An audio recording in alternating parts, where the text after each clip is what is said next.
N'hésitez pas à liker la vidéo si elle vous plaît et si vous êtes nouveau sur la chaîne, n'oubliez pas de vous abonner et d'activer la notification pour ne rater aucune de nos prochaines vidéos. C'est le comité permanent ordinaire. Cette année, on a inversé les choses. C'était prévu en février, mais comme les évêques devaient se concerter pour préparer la visite annoncée du Saint-Père, on a eu l'assemblée plénière au mois de février. Maintenant, c'est le comité permanent dédié principalement aux finances. Les évêques vont faire l'état des lieux financiers de structures qui gèrent, notamment le secrétariat général, les commissions Caritas et Développement, Justice et Paix, Éducation chrétienne, et les structures financières comme l'IFOD, notre microfinance, l'AGEAS, mais vont aussi examiner l'état de fonctionnement et de finances de l'Université catholique du Congo et de l'Institut panafricain Cardinal Martino. Ils saisiront aussi cette occasion pour faire l'état de lieu du cheminement synodal, parce que le 15 août, ça sera la fin de l'étape diocésaine. Alors maintenant, le secrétariat technique a reçu les réponses des questionnaires envoyés au diocèse et un compte rendu sera donné aussi à cette occasion. Seigneur, puisse vous parler de la finance. Pensez-vous à une autonomie de la conférence épiscopale nationale? Parce qu'apparemment, vous évaluez la finance, mais c'est plus les apports d'ailleurs. Bon, bien sûr que toute structure qui se respecte doit penser à son autonomie financière pour ne pas dépendre de gens. Et les évêques s'y penchent, ce n'est pas dans la place publique qu'on va étaler les finances d'une institution. Quant à un message éventuel à la fin du comité permanent, ça je ne saurais pas vous le dire, parce que c'est la dynamique des échanges qui va amener à donner un message ou à décider des actions ou les mémorandums. Les échanges peuvent amener à beaucoup de résolutions et je ne saurais pas le dire d'avance.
Expérience qui concerne la pastorale d'ensemble dans la sous-région.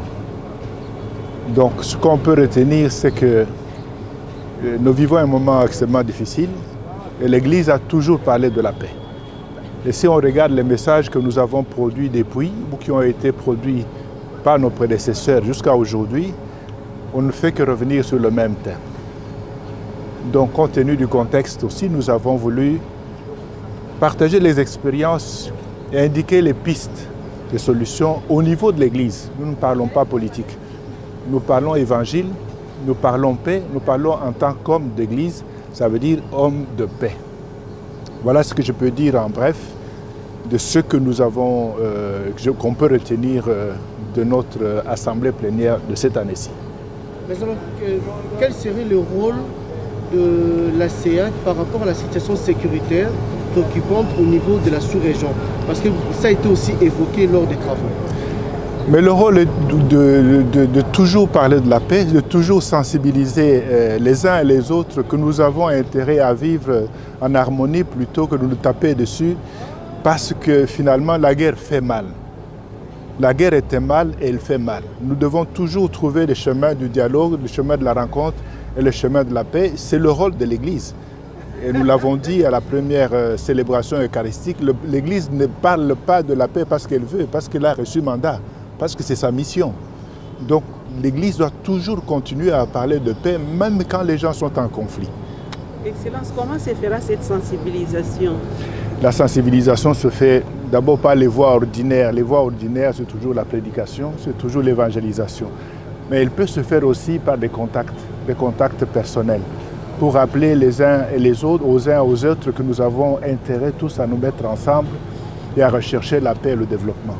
Et lors de l'ouverture, vous avez invoqué surtout l'encyclique du pape François, Fratelli Tutti, les vivre ensemble. Est-ce que c'est ça les témoignages que vous voulez justement lancer à nos trois pays pour dire que nous pouvons vivre ensemble au-delà de la politique qui nous divise? Vous avez bien compris, parce que ça a été le thème même de la méditation que nous avons eue. On a pris comme thème l'encyclique du pape, et là nous avons recherché ensemble les racines, l'humus de ce qui peut constituer notre fraternité, notre vivre ensemble harmonieux aujourd'hui. Et c'est ce que le pape dit dans sa lettre, c'est ça que nous avons essayé de l'exploiter. Philippe Rukamba, je suis évêque de Butare au Rwanda et je suis président de la conférence épiscopale du Rwanda. Oui, vous êtes ici justement à cette occasion des 14e réunions statutaires de la CEAC pour les trois pays Congo, Rwanda et Burundi. Nous voulons savoir à la fin de ces travaux, on peut garder un message d'espoir pour les trois pays? Oui, malheureusement depuis longtemps déjà, quand nous nous rencontrons, nous parlons toujours de paix, nous parlons toujours d'entente entre nos peuples. Les peuples entre eux, ils se comprennent. Nous n'avons aucun problème entre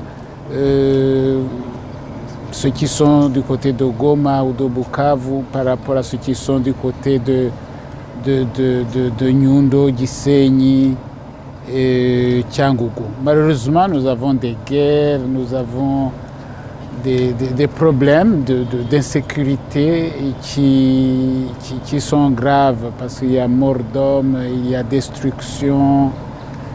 Nous espérons toujours que nous arriverons à nous entendre parce qu'il n'y a rien qui l'empêche en fait. Ce sont des problèmes souvent politiques, des problèmes de gestion de peuple, de gestion des groupes mal gérés. Ce sont tous ces problèmes-là qui sont à la base de nos mésententes. Nous en avons donc parlé.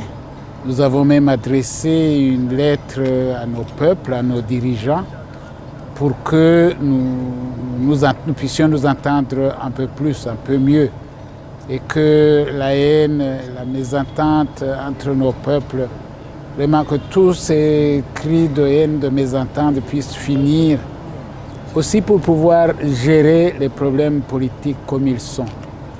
Ne pas mettre le problème ailleurs, sur des groupes ethniques, sur des personnes qui sont tout à fait étrangères aux crises que nous connaissons.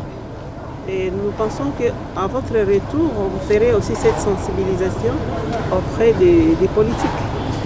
Certainement, nous avons une lettre que nous avons écrite pour les politiques pour nos populations, pour nos chrétiens. Et nous allons la remettre, cette lettre, à notre président, au ministère, disons, aux personnes politiques qui gouvernent notre pays. Nous allons leur donner cette lettre. Nous allons la leur remettre comme d'autres évêques vont le faire aussi dans leur pays. Quelqu'un va poser une question. Quel rôle joue l'Église catholique rwandaise pour non seulement sensibiliser, mais aussi inviter les populations congolaises et rwandaises à vivre dans la paix et dans l'amour? Depuis longtemps déjà, l'Église catholique au Rwanda, nous accentuons notre apostolat sur la réconciliation et sur l'entente, sur le fait que nous sommes des frères et que ce qui nous divise est vraiment petit par rapport à ce que nous sommes réellement. Nous vivons les uns des autres, nous sommes des peuples côtiers, si on peut dire, nous nous marions entre nous, donc nous avons tout en commun. Et cet apostolat-là, nous le faisons chez nous au Rwanda, comme nous le faisons aussi avec nos frères congolais. Nous avons des rencontres de femmes, par exemple, des femmes à nos 3 frontières, le Burundi, le RDC, RD Congo et le Rwanda, qui traversent, qui travaillent à ce niveau-là. Nous avons des rencontres de jeunes. Nous en avons même eu dernièrement à Goma, entre les jeunes de nos 3 pays. Donc, nous cultivons, nous continuons à cultiver cette entente, que ce soit avec les personnes âgées, mais aussi avec notre jeunesse, parce que d'elle dépend le futur, l'avenir de nos pays. Je suis Monseigneur Joachim Ondereye. Je suis évêque de Muyinga au nord-est du Burundi et en même temps président de la conférence des évêques catholiques du Burundi. Oui, Excellence, vous venez juste de terminer votre rencontre ici de la CEAC. Oui. Oui, vous, en tant qu'Église, responsable de l'Église catholique, que pourriez-vous dire par rapport à cette situation où les vouloirs de l'Église catholique et toute la population de votre pays et des autres, Rwanda et Congo, et qui puissent vivre dans la paix et dans l'amour, surtout avec cette situation qui se passe? Oui, la paix, comme aimait bien dire Saint Paul VI, n'est pas un bien primaire. La paix est toujours le fruit de l'harmonie sociale. Et la paix, c'est un projet dynamique et qui nécessite des agents déterminés à l'édifier. Et nous, comme Église, mère et éducatrice, nous sommes là justement pour donner notre petite contribution pour l'éducation des artisans de paix, en travaillant d'abord sur les cœurs, sur les consciences, et à l'aide de la puissance de l'Esprit de Dieu qui nous précède à l'œuvre dans le champ de notre région.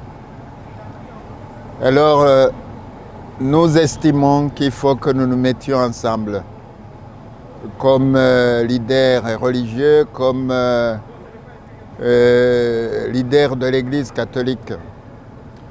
Et c'est dans ce sens que nous sommes heureux d'avoir hérité de cette association de nos 3 conférences qui se réunit tous les 3 ans, et du moins en plénière, pour justement chercher ensemble comment conjuguer nos efforts et afin de réussir le pari de cette éducation des artisans de paix. Et voilà pourquoi nous sommes ici. Et ce que je peux dire pour le moment, c'est que bien qu'évidemment il y ait des souffrances qui nous attristent, des détresses vraiment qui crèvent le cœur, nous ne devons pas nous décourager. Et dans les échanges que nous avons eus, il est apparu clairement que oui, il y a la souffrance, mais en même temps, il y a la volonté de vrai pour que le pari de la paix soit gagné. Voilà ce que je peux dire pour le moment. Merci pour la question. Effectivement, les évêques, au cours de leur réunion, ils ont fait tout un parcours du paysage socio-pastoral, comme nous avons l'habitude de l'entendre au Congo. Et ce paysage socio-pastoral prend les aspects pastoraux, les aspects sociaux, économiques, mais aussi les aspects sociopolitiques. Ils ont été tous consternés de la détérioration de la situation sécuritaire dans la région dans son ensemble, mais plus particulièrement à la partie nord-est de la République démocratique du Congo. Et leur rôle de pasteur, de reprendre le bâton de pèlerin, les invite effectivement à ne pas seulement prier, la première chose c'est prier, mais aussi après avoir prié, de prendre des contacts nécessaires avec tous les décideurs politiques. Tous les décideurs politiques afin de sortir la sous-région de Grand Lac de cette spirale interminable de violence et qui a atteint un niveau de récurrence inimaginable. Et dans cette optique, il n'est pas exclu, tout contact restant sauf, n'est pas exclu qu'il contacte tous les décideurs, les chefs d'État et les chefs de gouvernement. Merci.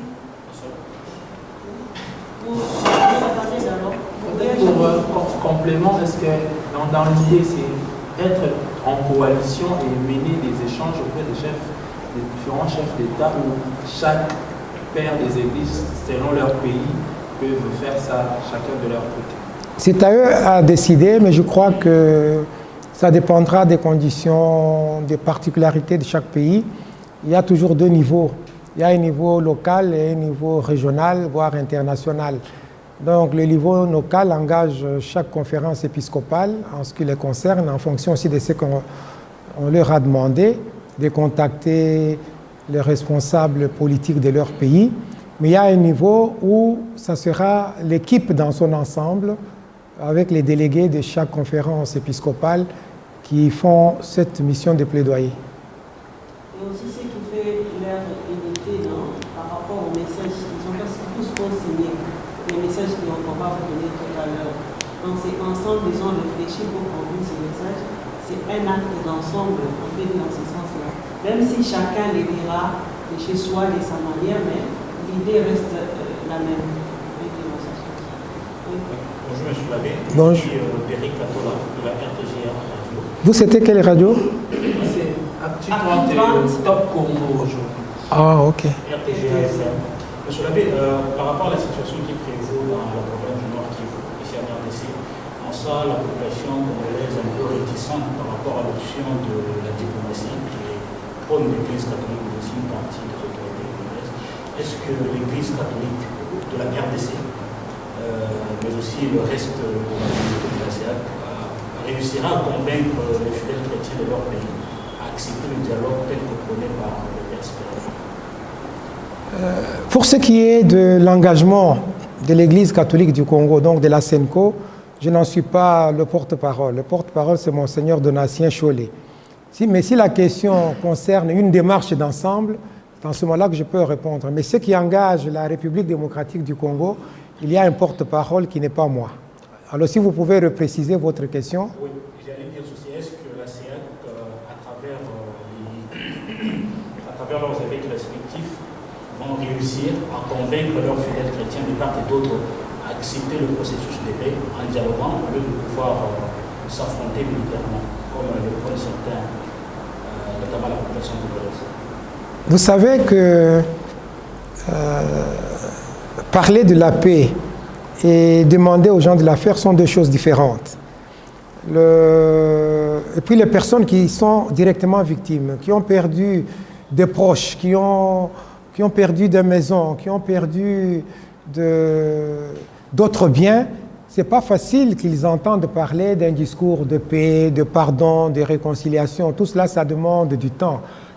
La première chose, c'est de compatir avec toutes les victimes de ces violences. C'est de comprendre leur peine, de les approcher, de leur apporter un message de réconfort. Deuxième chose, la paix est un processus. Ce n'est pas quelque chose qui se construit en un jour ou en deux. Et dans ce processus, la CEIAC s'est impliquée depuis 10 ans dans un programme qu'on appelait Paix au Grand Lac. Et ce programme, à l'époque, c'était son Excellence, son Éminence, le cardinal Ambongo, qui était président de la Commission Justice et Paix, et au niveau de la CENCO, et au niveau de la CEIAC. Et c'est sa personnalité qui avait mené cette campagne-là, qui a été décidée depuis 2018 d'être relancée. Malheureusement, chaque fois que l'Église relance sa campagne de paix, il y a toujours une résurgence des groupes armés, d'affrontements qui viennent perturber le bon climat de cette paix-là. Donc, je ne peux pas vous dire qu'ils sont sûrs de convaincre et ils ne peuvent pas aller s'adresser à la population avec des mots de convaincre. Non, c'est de prier, de cheminer avec eux, de les comprendre pour chercher ensemble avec la population les voies et les moyens qui permettent de sortir de cette crise qui n'a fait que trop durer. Alors, dans ce genre de crise, il y a toujours deux options principales, mais nous ajoutons une troisième. Pour nous, c'est d'abord la dimension spirituelle, parce que quand quelqu'un est mal habité spirituellement, quand quelqu'un est habité de ce que la Bible appelle la méchanceté, quand quelqu'un a un mauvais cœur, comme ils le disent dans leur texte, ils comparent les gens qui tuent à Caïn, à qui on demande « Mais qu'as-tu fait de ton frère ?» Et puis il répond « Suis-je le gardien de mon frère ?» Et les évêques répondent « Sois le gardien de ton frère. » Donc il y a une dimension spirituelle de conversion qui doit être amorcée. Et ça, c'est leur mission première. Et sur ça, ils se sentent attitrés d'une mission par leur ordination épiscopale d'aller vers les fidèles qui comprennent le message de la foi. La deuxième dimension qui les dépasse, qui n'est plus de leur ressort, c'est la dimension diplomatique.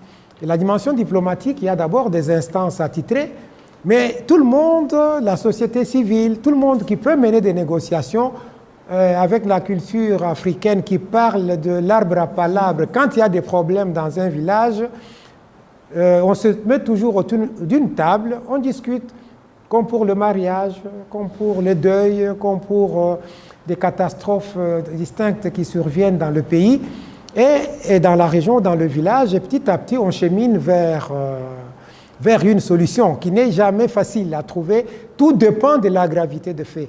Même pour pardonner, vous savez que nous, comme Église, nous parlons beaucoup de pardon, mais le pardon et sa noblesse est lié à la gravité de l'offense. Si, par exemple, vous m'insultez, je peux pardonner facilement. Si vous insultez ma mère, je sens l'offense beaucoup plus grande. Si vous tuez mon fils, donc le pardon est mesuré à la gravité. Ici, nous sommes devant des faits graves qui ne peuvent pas être balayés d'un revers de la main. Oui, je t'accorde le pardon. Il faudrait aussi que la personne, humainement et spirituellement, entre dans une démarche de pardon qui nécessite réparation, mais ce n'était pas la question. La question, c'est de savoir si on peut aller parler avec le peuple. Et la dimension diplomatique va avec la dimension diplomatique et politique. Et la dernière dimension, c'est la dimension militaire. Vous savez que dans les anciens temps, même les documents de l'Église parlaient d'une guerre juste. Donc on parlait d'une guerre juste au moment où toutes les autres voies de recours sont épuisées. Alors, les derniers papes, le pape François, a aboli cette tradition-là de la guerre juste. Le pape François dit « toute guerre est un échec ». Toute guerre est un échec, il faut toujours travailler à une dimension de résoudre. Mais il y a des pécheurs impénitents qui n'entendent aucune voix. Ça va? Après avoir conseillé, après avoir épuisé. Et ça, ce n'est pas une dimension de l'Église. Mais sur le plan social et la gestion d'un État, il y a une dimension militaire qui est gérée par l'État. Donc, ce n'est pas les évêques qui gèrent cette dimension-là. Pour ce qui est du Congo, j'ai appris comme tout le monde que l'Église du Congo a apporté son soutien aux forces armées pour que le rétablissent l'ordre et la sécurité dans les zones concernées. Mais ce n'est pas eux qui dictent les stratégies, les tactiques de guerre, mais ils apportent un soutien à une institution de droit qui a reçu un mandat constitutionnel d'opérer dans le sens là, et la Constitution est opposable à tous, et les évêques congolais n'ont fait qu'aller dans le sens des choses. Ce n'est pas encourager la guerre, mais d'apporter un soutien à une institution qui accomplit son mandat de sauvegarde de l'intégrité du territoire. Une autre question? Pas de questions? Monsieur Abbé, moi je voulais qu'il y ait possibilité de nous dire exactement quels étaient les engagements des évêques et quelles sont les recommandations qu'ils ont formulées et dans quelle structure et institution concrètement. Je peux dire qu'ils ont fait 4 recommandations et 2 engagements. Alors, la première recommandation s'adresse à la population. Dans le texte, il parle même, comme le titre l'indique, il s'adresse aux habitants de toute la région de Grand Lac, la région ou la sous-région. Parce que tantôt, les Grands Lacs, ça prend plus de pays que 3. Et il y a un vocabulaire qui parle de sous-région. Donc, dans la sous-région, dans la région des Grands Lacs, ils se sont adressés à cette population et ils demandent à ces populations de se désolidariser, prendre distance de tout mouvement de sédition. La sédition est toujours inspirée par la haine et l'envie. Et de tout geste d'hommage à l'exclusion et à la loi de la violence. Donc, il demande à toutes les populations de se désolidariser de ces mouvements-là de sédition. Les mouvements armés sont des mouvements de sédition. Et les évêques ont été stricts sur ce point. La deuxième recommandation est adressée aux tenants des titres, des propriétés des mouvements armés ou des groupes d'affrontements armés. Mais il ne s'adresse pas seulement à eux, il s'adresse à eux, mais aussi à leurs mandants. Mandants, ça veut dire les tireurs de ficelles, les pêcheurs à nos troubles. Et ils en ont catégorisé 4. Il y a des mandants politiques, il y a des mandants sociaux, il y a des mandants économiques, et il y a des mandants religieux. Donc, ces mouvements armés ont chacun, en ce qui les concerne, 1, 2 ou plusieurs mandants. Alors, les évêques se sont adressés à eux et en leur demandant de trouver d'autres voies, des voies nobles de résolution des conflits, que de recourir à la loi d'extermination, à la guerre et au massacre des innocents. Et en troisième lieu, ils se sont adressés aux décideurs politiques. Les décideurs politiques, ce n'est pas seulement les chefs d'État et de gouvernement, c'est aussi les parlements. Ils décident, ils prennent des lois. Chacun a ce qui le concerne, tout celui qui a la possibilité ou la parcelle de responsabilité en termes de décision, on leur demande de conjuguer les efforts et les énergies pour asseoir, construire un vivre ensemble harmonieux et développer le discours de la paix, de la concorde, de l'unité et de la fraternité.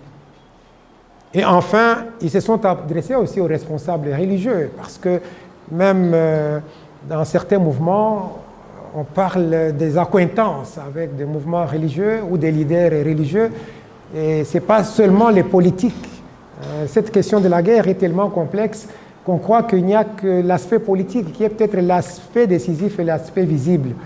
Mais sur terrain, il peut y avoir des accointances même avec des leaders religieux. Mais ici, ils se sont adressés aussi aux leaders religieux et à tous les croyants pour qu'ils deviennent des artisans de paix et de héros privilégiés d'amour et de réconciliation pour l'évangile d'amour. Bien sûr, le terme évangile est beaucoup plus chrétien, mais son étymologie, évangile veut dire la bonne nouvelle. Donc, c'est la bonne nouvelle d'amour et de réconciliation. Tout celui qui se dit dans une religion, on ne voit pas comment il peut être à l'extérieur de la bonne nouvelle d'amour et de réconciliation. Et à ce moment-là, il reste en communion naturellement avec le Saint-Père dont on attendait la visite désormais reportée. On espère que, comme ils le disent eux-mêmes dans le texte, avec sérénité et patience, en citant Romains 12, que l'espérance va payer.